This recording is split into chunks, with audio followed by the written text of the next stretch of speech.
ॐ नमः सिद्धेभ्यः। ॐ नमः सिद्धेभ्यः। ॐ नमः सिद्धेभ्यः। ॐ जय जय जय। नमोस्तु नमोस्तु नमोस्तु। नमो अर्यन्ताणं नमो सिद्धाणं नमो ऐरियाणं नमो वजायाणं नमो लोहे सवसाणं। मंगलम भगवान वीरो मंगलम गौतमो गणी मंगलम कुंद कुंदार्यो जैन धर्मोस्तु मंगलम। सर्वमंगलम मांगल्यम सर्वकल्याणकारकम प्रदानं सर्वधर्माणां जैनं जयतु शासनं जैनं जयतु शासनं। अरिहंत देव वंदे गुरुवंदे न गणनाणव्यरायो दम्मदया मे वंदे कम्मख कारणं शुद्धम। बोले जिनवाणी मात की जय हो। बोले सरस्वती मात की जय हो। सुदृष्टि तरंगिणी नाम का ग्रंथ पंडित टेकचंद जी कृत। कल हमारी चर्चा 12 व्रतों पे हुई थी। 5 अणुव्रत, 3 गुणव्रत और 4 शिक्षा व्रत, इसकी चर्चा हुई थी। उसकी आगे की चर्चा इसमें और दे रखी है, उस पर अपन करते हैं। कल ये कहा था कि इन व्रतों को जो पालन करता है वो पाप का नाशक, पुण्य की वृद्धि करने वाला होता है। ऐसे व्रत होते हैं। पेज नंबर 202 पे बात करते हैं, नीचे से पैराग्राफ। इन व्रतों को करने से जग में यश होता है, पाप नष्ट होते हैं, समता भाव प्रकट होता है, बुद्धि उज्जवल होती है, दयामय भाव होते हैं, कुबुद्धि का विनाश होकर सुबुद्धि का प्रकाश होता है, इत्यादि अनेक पाप दुख नष्ट हो, अनेक गुण प्रकट होते हैं। ये 2.5 लाइन में इन व्रतों को करने से क्या लाभ है वो बताया कि हम ये अणुव्रत का पालन करेंगे, गुणव्रत शिक्षा व्रत का पालन करेंगे, इससे क्या बेनिफिट होगा। तो कहते हैं स्वतः लाभ होगा। पहला तो जग में यश होगा कि वृत्ति है वे प्रसिद्धि होती है, प्रसिद्धि होनी है होगी, पर पाप नष्ट होंगे तो पक्का है। फिर समता भाव प्रकट होता है, सब जीवों के प्रति समता भाव होता है। क्यों, जब ऐसे व्रत करते हैं तो दया का परिणाम सब जीव अपने जैसे लगते हैं। सब जीवों की रक्षा का परिणाम समता भाव के बिना नहीं होता है। बुद्धि उज्जवल होती है, और जैसे आप व्रत करते हैं तो बुद्धि निर्मल होती है। किसी के प्रति भी अपना खोटा, जब समता भाव हुआ तो बुद्धि निर्मल होगी। बिना बुद्धि निर्मल हुए आपको समता भाव नहीं आ सकता। एक जीव की रक्षा की बात है, अणुव्रत है, महाव्रत, गुणव्रत है, शिक्षा व्रत है, ये सब जब पालन होते हैं ना तो बुद्धि निर्मल होगी, तभी करेंगे आप। सारे पाप से बच जाते हैं आप। इतनी दिशाओं में जाना बंद कर दिया, इतने एरिए में ही रहे तो बाकी एरिया का पाप से मुक्त हो गए आप, तो कितना सारा पाप से बच जाते हैं। कब, जब दया में भाव होते तभी ऐसा लेता है वो। कुबुद्धि का विनाश होकर सुबुद्धि का प्रकाश होता है, तो बुद्धि उज्जवल होती है। उसमें ये बात समाहित है कि हमारी खोटी बुद्धि समाप्त हो जाएगी और शुद्धि हो जाएगी। इत्यादि अनेक पाप और दुख नष्ट हो जाते हैं, और अनेक गुण स्वतः प्रकट हो जाते हैं, स्वतः ही प्रकट होते हैं, कुछ करना नहीं पड़ता है हमको। अपने शुद्ध भाव से जब ये व्रत करते हैं तो ऐसी उज्ज्वलता, ऐसी निर्मलता, ये गुण स्वतः प्रकट होते हैं। यहाँ लिखा है, जैसे किसी पुरुष को तीव्र भूख लगी थी, भोजन के बिना शिथिल हो रहा था, नेत्रों के आगे अंधेरी आती थी, चला नहीं जाता था, बोला नहीं जाता था, भागा नहीं जाता था, बुद्धि में युक्ति उत्पन्न नहीं होती थी, पुरुषार्थ नष्ट हो रहा था, दीन होना, पराधीन होना इत्यादि अनेक रोग व दुख प्रकट हो रहे थे, परंतु जब पेट भर भोजन मिल गया तो सभी रोग दुख एक समय में नष्ट हो गए, है ना। एक व्यक्ति भूखा था, भूख लगी थी, बहुत भूख नहीं, तो उसको भोजन नहीं मिल रहा था। भोजन नहीं मिलता तो क्या क्या स्थिति बन जाती है आदमी की। तो वो सब यहाँ दिए कि भोजन के बिना शरीर शिथिल हो जाता है, कमजोर हो जाता है, भोजन नहीं मिलता है तो। फिर खाना नहीं खाया तो अंधेरा, भूख सताती है तो अंधेरा, खाना नहीं मिले तो थोड़ी देर तो ठीक है, पर ज़्यादा समय हो जाता तो अंधेरा अंधेरा छान के भाई कुछ क्या हुआ, चला भी नहीं जाता है, बोला नहीं जाता है, भागा नहीं जाएगा, क्योंकि दिमाग में भोजन भोजन भोजन भोजन मेरा, और इतने दिन भोजन नहीं मिले तो क्या हालत होती है। बुद्धि काम नहीं करेगी, पुरुषार्थ नष्ट हो जाएगा, अधीन हो जाएगा, पराधीन हो जाएगा, इतने सारे अवगुण प्रकट हो जाते हैं एक भोजन नहीं मिले तो। ऐसे ही उसको भोजन जैसे मिला बराबर तो उसके शरीर में शक्ति आ जाती है। जैसे 10 उपवास करते हैं ना तो क्या क्या स्थिति बनती है, शरीर कमजोर होता नहीं होता उनका, हाँ, चक्कर आते हैं, सब होते होंगे, किसकी बीपी लो हो जाती है, किसके क्या हो जाता है, कितने सारे रोग उसको हो जाते हैं। फिर भोजन शुरू करते हैं धीरे धीरे तो वापस उसके शरीर में शक्ति आती है, बराबर चलना, नित मंदिर जाते तो पकड़ के ले जाते हैं, अब भोजन बराबर होने लग गया, अब स्वतः मंदिर जाने लग गया, सब करने लग गया कि नहीं लग गया।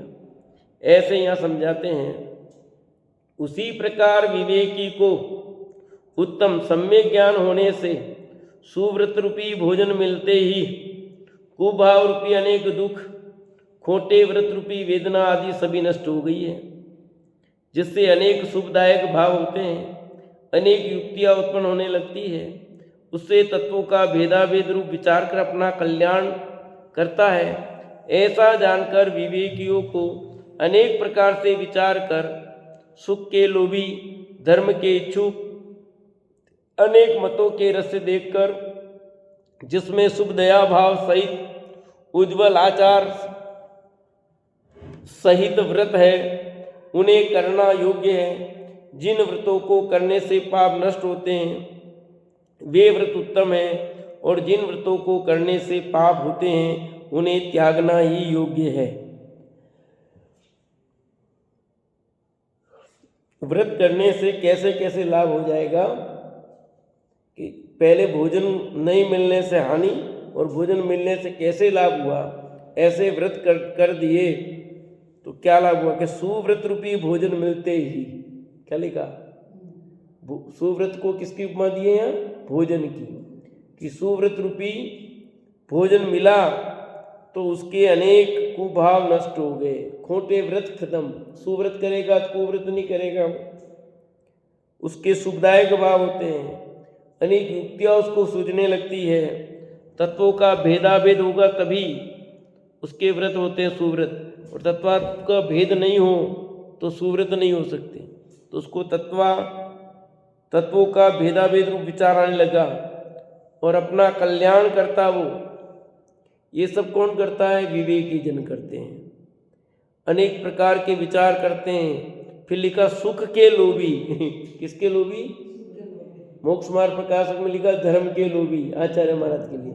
यहाँ लिखा सुख के लोभी, धर्म के इच्छुक, अनेक मतों को रस को देख करके जिसमें शुभ दया भाव सहित उज्ज्वल आचार सहित व्रत है उन्हें करने योग्य हैं, वो करने योग्य हैं बस।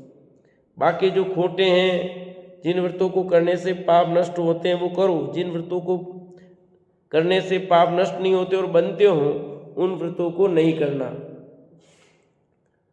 विवेकी जीवों को अपने विवेक से अच्छे बुरे व्रतों की परीक्षा कर लेनी चाहिए।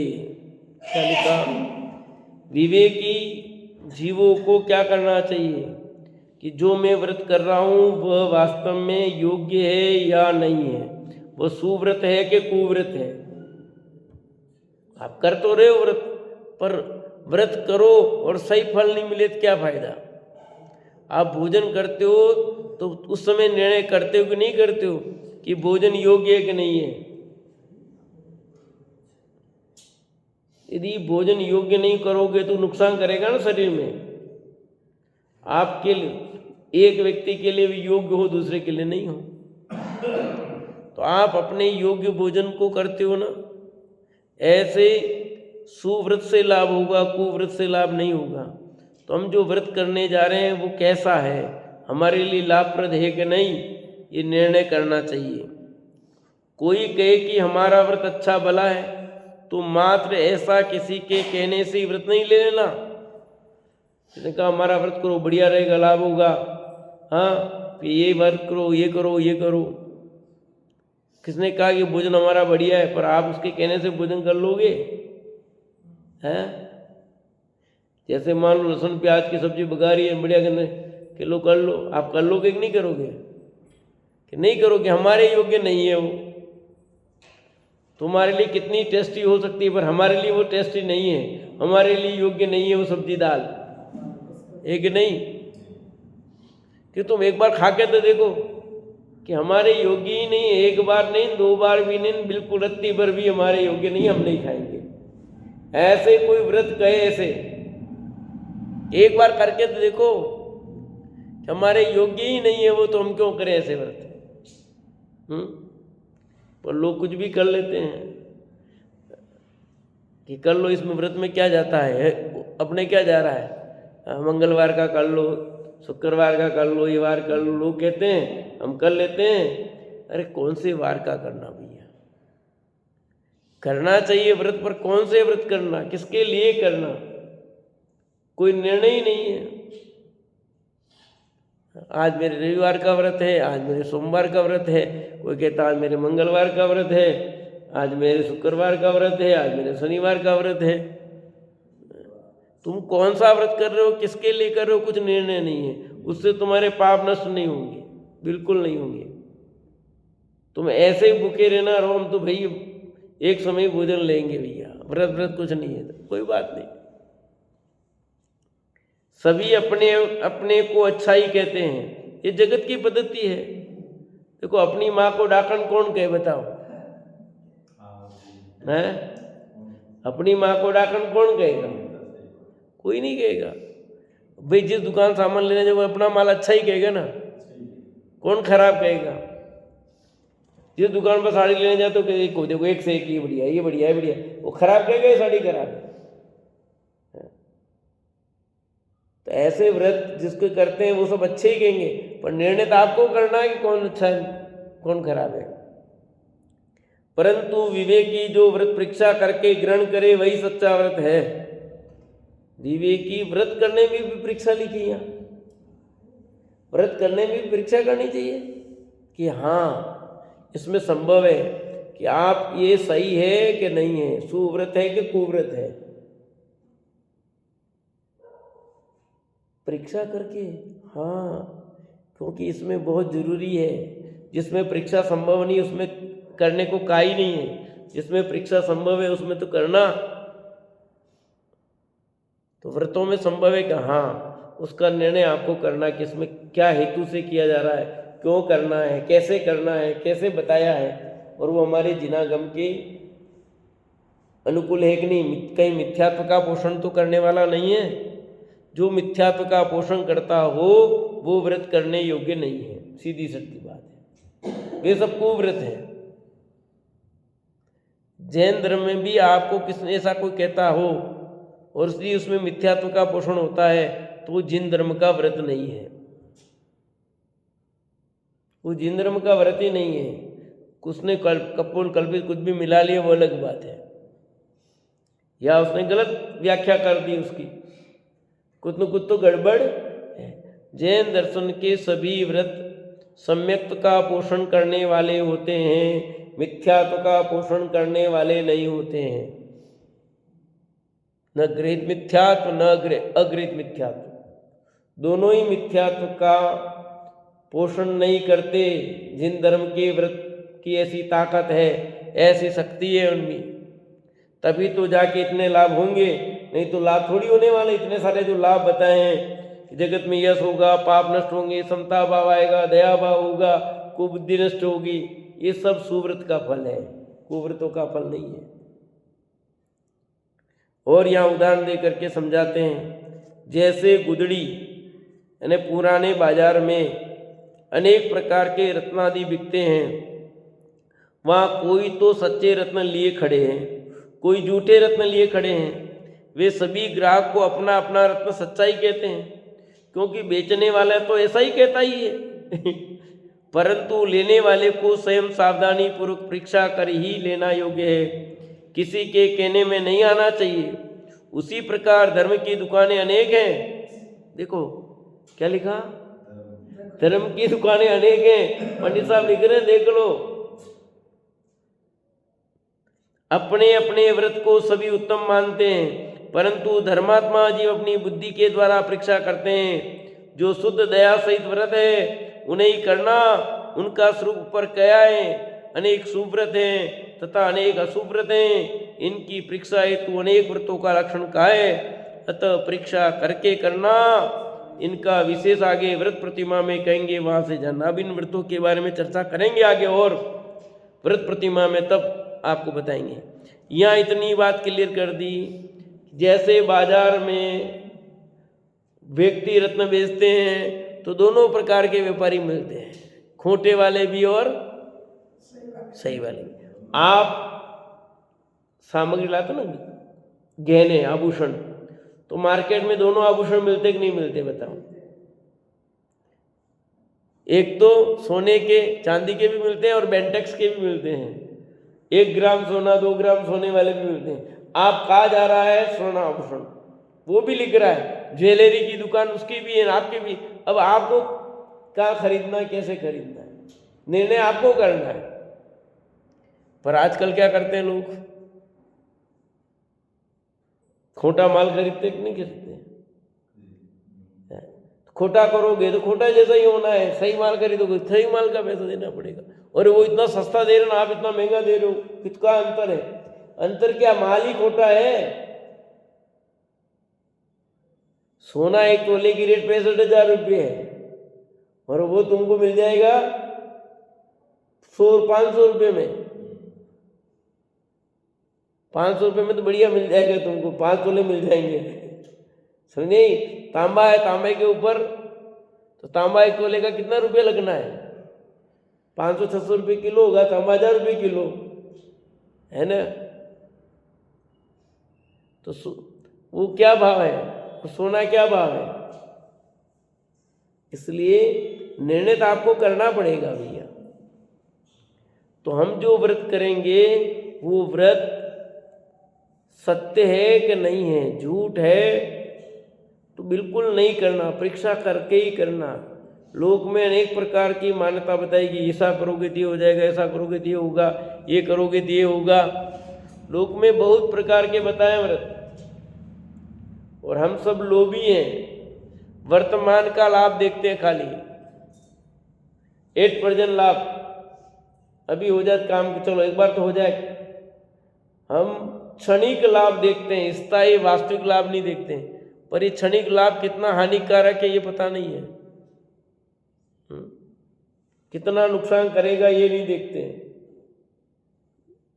बहुत दर्द हो रहा है, दर्द की गोलियां ले ली, अब लेते रहे दर्द की गोलियां, तो कितना नुकसान करती है वो,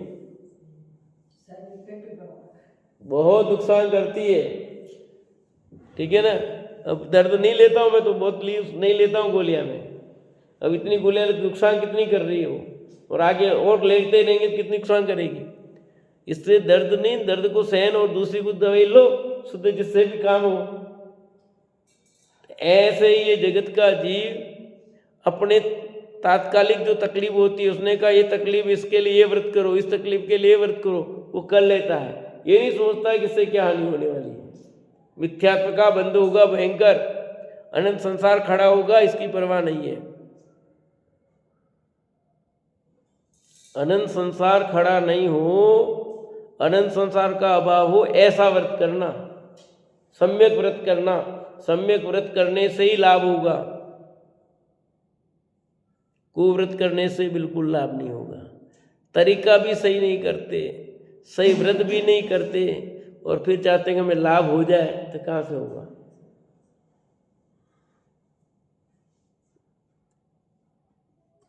यहाँ स्पष्ट लिखा था परीक्षा करके करना। परीक्षा हेतु अनेक व्रतों के लक्षण कहे, जिना गम भरा हुआ है, थोड़ा खोजबीन तो करनी पड़ेगी, कौन सच्चा कौन झूठा क्या है। खोजबीन नहीं करोगे तो नहीं काम चलेगा।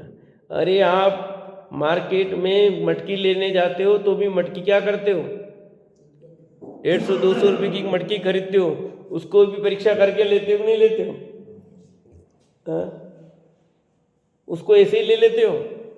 पहले तो बहुत सस्ती आती है, अभी 150-200 रुपये की आती होगी। तो उसको भी आप बजा बजा करके देख करके खरीदते हो। और जहाँ अनंत संसार के अभाव की बात हो वहाँ कोई कुछ भी कि नहीं। परीक्षा करके व्रत ग्रहण करना भैया, क्योंकि तेरा व्रत का करने का उद्देश्य क्या है? पाप नष्ट करना उद्देश्य है ना, संसार काटना उद्देश्य है ना। संसार नहीं कटे और संसार बढ़े, ऐसा कार्य क्यों करना? पाप नष्ट ही नहीं और पाप बढ़ जाए। पाप का अभाव करने के लिए कर रहे हैं और पाप बन जाए तो ऐसा व्रत कोई काम का नहीं। अब आगे कहते हैं दान में गे है उपादेय कहते हैं। अब सुव्रत कुव्रत की बात हो गई, अब दान की बात करते हैं। संपूर्ण शुभाशुभ दान का स्वरूप जानना गे है। सब में एक ही परिभाषा है। शुभाशुभ दान है, दान लिखा जाए, उसका स्वरूप जानना गे, स्वरूप जानना चाहिए, वो तो गे जानना सब चाहिए। इसके दो भेद, सुदान गे उपादेय है, कुदान गे कि सुदान गे है वो उपादेय है और कुदान गे है वो हे छोड़ने योग्य है। दान का लक्षण कहते हैं जिसके देने में मन महाभक्ति रूप हो वह दान है। जिसे देते हुए चित्त दयामयी हो वही दान है। जिस दान को देते हुए न तो मन में भक्ति भाव हो और न ही दया भाव हो, इस प्रकार का दान देना तो ऐसा है जैसे राजा को दंड देना। जो दान दंड समान है उन्हें कुदान जानना। जैसे किसी के शरीर में पीड़ा हो रही हो तब कोई लोभी पुरुष रोगी को भला समझकर उससे यह कहे कि हमें हाथी का दान दो, घोड़े का दान दो, गाड़ी पालकी रथ का दान दो। इसी प्रकार विशेष सेवन के स्थान घर का दान, सुवर्ण चांदी का दान, विशेष सेवन हेतु दासी दास का दान, स्त्री का दान, कन्या दान, जमीन दान, तिल दान, उड़द दान, काले वस्त्र का दान, तेल दान इत्यादि दान जो लोभी जीवों को प्ररूपित हैं और भोले जीवों को अज्ञानी जानकर कहते हैं वे सब कुदान हैं। इन्हें विवेकियों को त्यागना ही योग्य है। ये सब क्या है कि दान किसको कहना? दान देने में पहली बात लिखी महाभक्ति रूप होना चाहिए। दान देते हुए चित्त दयामयी होना चाहिए। दान देते हुए हर्ष होना चाहिए। और जिसमें भक्ति भाव भी नहीं है, दया भाव नहीं है, वो दान काहे का?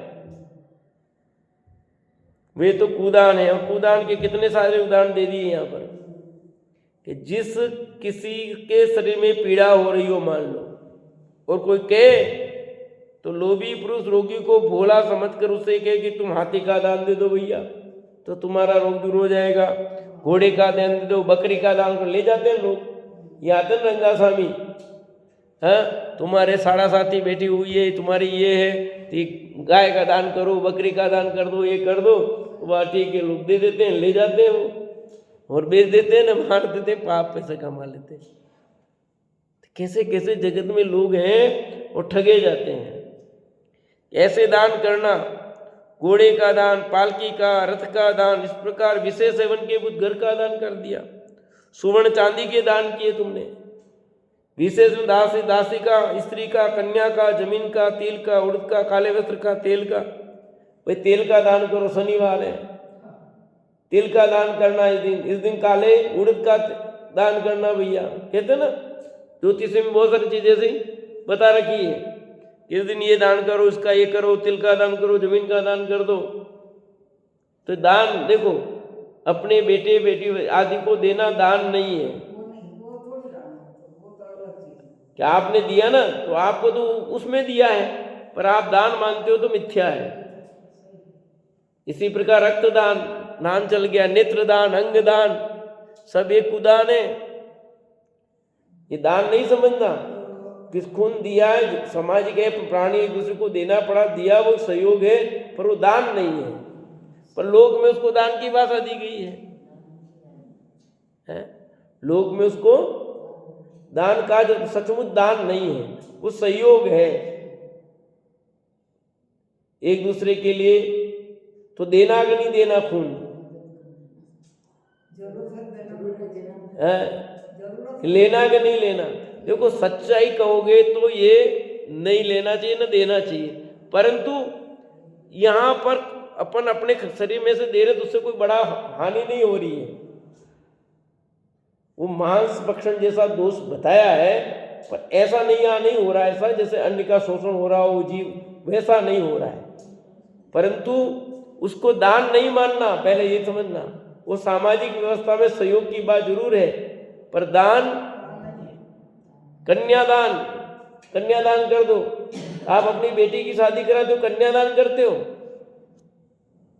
पर कन्यादान बिल्कुल नहीं है। कन्यादान वो तो विवाह करने की व्यवस्था की है, उसको कन्यादान नहीं मानना। तो गोत्र परिवर्तन है, गोत्र परिवर्तन एक सामाजिक व्यवस्था है, बस इतनी व्यवस्था है, वो कोई दान नहीं है।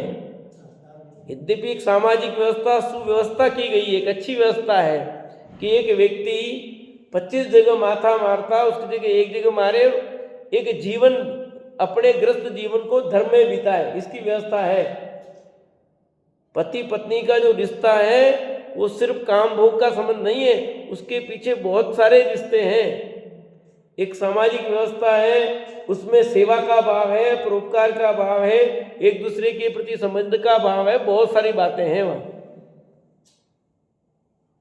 तो इसलिए पति पत्नी का संबंध और प्रेम प्रेमिका का बहुत अंतर है, रात दिन का अंतर है। पत्नी निस्वार्थ भाव से सेवा करेगी, स्वार्थ तो है फिर भी उसकी अपेक्षा की बात कर रहा हूं। पति पत्नी दोनों की आपस में समझ की होती है। प्रेमी प्रेमिका का तो खाली एक रिश्ता है वहां काम भोग का, जबकि यहाँ सारी व्यवस्था है, परिवार को समझ की व्यवस्था है। धार्मिक में जाएंगे तो कहीं आपको कहीं बैठाना है, इंद्र इंद्राणी बनाया तो पति पत्नी को बैठाएंगे, प्रेम प्रेमिका को नहीं बैठाएंगे। समझे एक नहीं है? कौन बैठेगा वहां पर? आहुति देनी है तो कहाँ किसको बैठाएंगे? मायरे में बैठना तो कौन बैठेगा? तो ये बहुत, तो वो कन्यादान नहीं है भैया। हमने अपनी बेटी का ब्याह कराया, वो कन्यादान नहीं है। पर लोग में कहते हैं कन्यादान कर दो, पर वो कन्यादान नहीं है। ये सब चीजें जो कि कन्या का दान करोगे रे तुम, तो ये मांस पूरा पुतला दे दिया तुमने फिर तो। इसलिए जिनवाणी में सब कन्यादान, ये सब दान, जमीन दान, ये सब दान नहीं। तिल का दान, उड़द का दान, काले वस्त्र का दान, तो मंदिर के लिए जगह दी, वो जमीन दान हुआ कि नहीं हुआ? फिर तो किसके लिए दिया है? ये तो निषेध किया जमीन का दान। मंदिर के लिए दिया ना। ये जमीन का दान वान नहीं किया तुमने, तो फिर किसका किया आपने? यहां पर तुम्हारा जिन मंदिर के प्रति राग है, जो भाव है, वो परिणाम काम कर रहा है तुम्हारा। तुम्हारी जमीन तुम्हारी है क्या? तुम क्या दान करोगे? पृथ्वी मालिक है, आकाश द्रव्य मालिक है, उसका कौन मालिक है? तुम हो गया। तुम क्या दान करोगे? तो यहां कहते हैं सब कूदान है, ये सब पाप के कारण होने के कारण कूदान है। ऐसी चीजों का दान नहीं करना। सुदान के 4 भेद किए, भोजन दान, औषधि दान, शास्त्र दान और अभय दान। क्या लिखा? सुदान के कितने भेद पढ़ते हैं अपन सब? किसमें? 10 लक्षण की पूजन में भी आए नहीं है? दान 4 प्रकार आए नहीं है? और चारों दान के नाम आए इसमें। भोजन दान माने आहार दान, औषधि दान, शास्त्र दान और अभय दान। ठीक है, शास्त्र दान मतलब ज्ञान दान। अपने लिए जो भोजन बनाया है उसमें पहले मुनि को, त्यागी श्रावक को, आरिका को यथा योग्य महत्वपूर्वक विनय सहित दान देना भोजन दान है। क्या कहा? अपने लिए जो भोजन बनाया उसमें से मुनिराज को, त्यागी को, आरिका को यथा योग्य हर्षपूर्वक विनय सहित उनको दान देना ये आहार दान है, भोजन दान है। अनेकों को अन्न देने के पश्चात भोजन करने वाला इनके फल में सदा सुखी, अन्नधन की बहुलता युक्त उदार चित्त का धारी होता है। यदि किन्हीं यति श्रावक आदि का निमित्त नहीं है, दीन वृत्त बालक, रंक, भूखे, अशक्त, अंधे, लूले, लंगड़े इत्यादि असहाय को देखकर इनके शरीर की रक्षा हेतु करुणा भाव से अन्नदान देना करुणा दत्ती है। देखो, करुणा दान लिखा, आहार दान नहीं लिखा कि कोई नहीं है, दीन है, वृद्ध है, बालक है, रंग है, भूखा, सकते, अंधे, लूले, लंगड़े, इनको दे दिया आपने, भोजन करा दिया भूखे को, तो ये करुणा दान है बस। ठीक है कि नहीं है? ये आहार दान नहीं है। तो जो बालक पढ़ते हैं उन बच्चों के लिए आपने भोजन कराया, तो अब शास्त्रदान में बालिका पढ़ती है, आपने भोजन कराया, तो आहार दान हुआ कि नहीं हुआ? है? होगा कि नहीं होगा? बताओ। मैं आप बताओ क्या कहलाएगा? बस करुणा दान समझो उसको भी आहार दान। आहार दान सचमुच मुनि आरिका का आहार दान होता है। अपन ने अपने को भोजन कराए, भूखे को भोजन कराए, सहयोग है वहाँ, बस ये समझना चाहिए।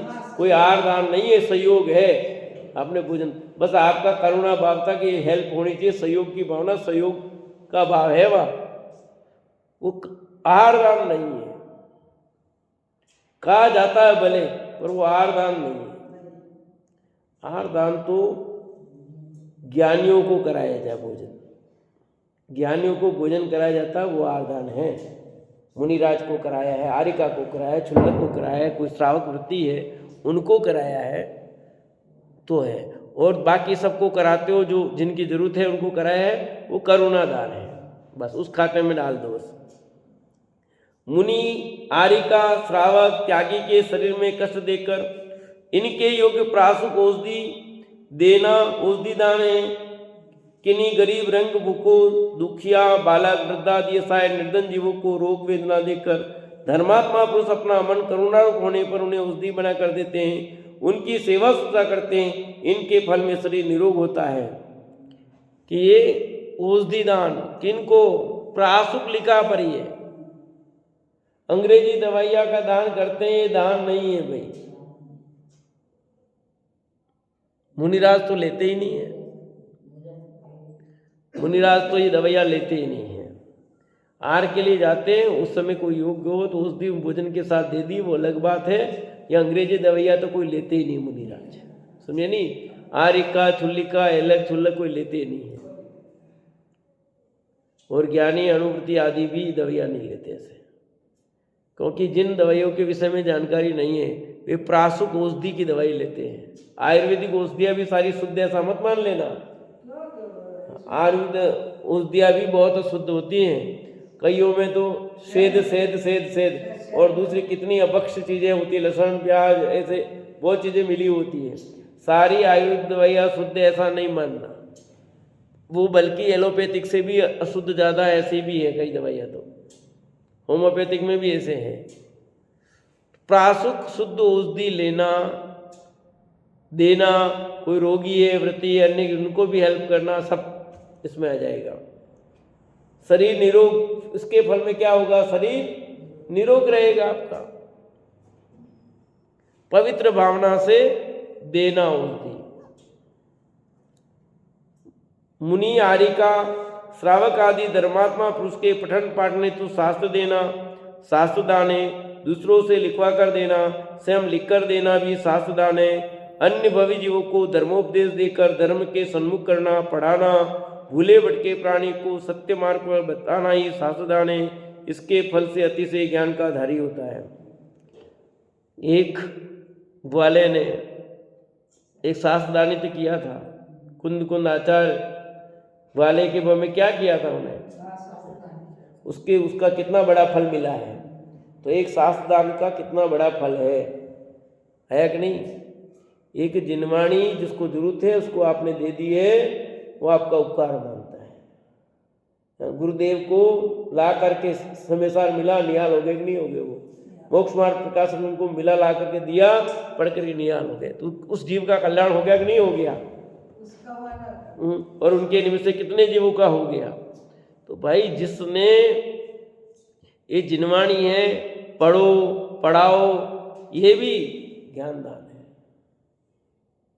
स्वयं ज्ञान की वृद्धि होती है। आपके ज्ञान की वृद्धि होगी, बार बार अभ्यास करेंगे, समझाएंगे तो अपने ज्ञान की वृद्धि ऑटोमेटिक होती है।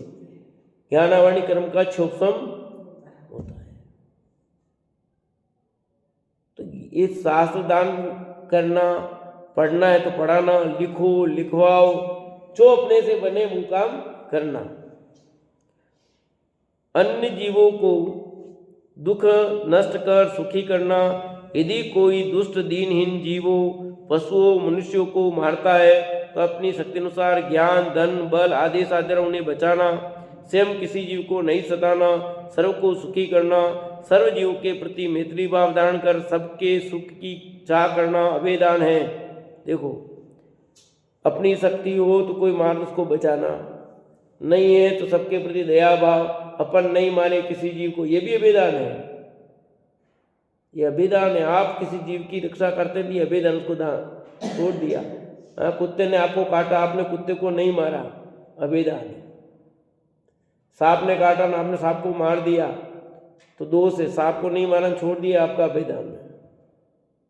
पर लोग क्या करते हैं, मार डालते हैं, कुत्ते को मार डालते हैं। नहीं, सब जीवों को, कोई भी जीव उसको नहीं मारना, बचाना। कोई मारता उसको तो आपने अभेदान कराया उसको। मछलियाँ पकड़ रहे हैं लोग, आपके सामने चले उनको बचा दो, नहीं भैया छोड़ ले, तू तेरे पैसे ले, चल छोड़ दे इनको। हैं, कईयों ने भी बकरे को खरीद लिए, छुड़वा दिया, उनको पैसे दे दिए, भैया तू मत मारना इनको। सर्व जीवों के प्रति मैत्री भाव धारण कर से सबके सुख की चाह करना वेदान है। इसके फल में आप अभय पद रूप मोक्ष पद को प्राप्त होता है। यदि कोई भवधारण भी करना पड़े तो देव इंद्रादि पद प्राप्त करता है।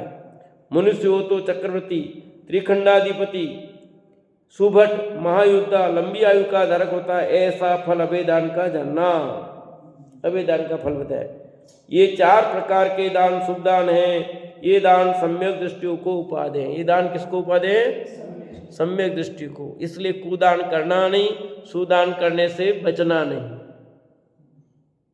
और गृहस्थ के लिए तो बहुत महत्वपूर्ण है, षटावश्यक में दान है। तो इसलिए दान कुदान करना नहीं और सुदान से बचना नहीं। से चर्चा के चलेंगे।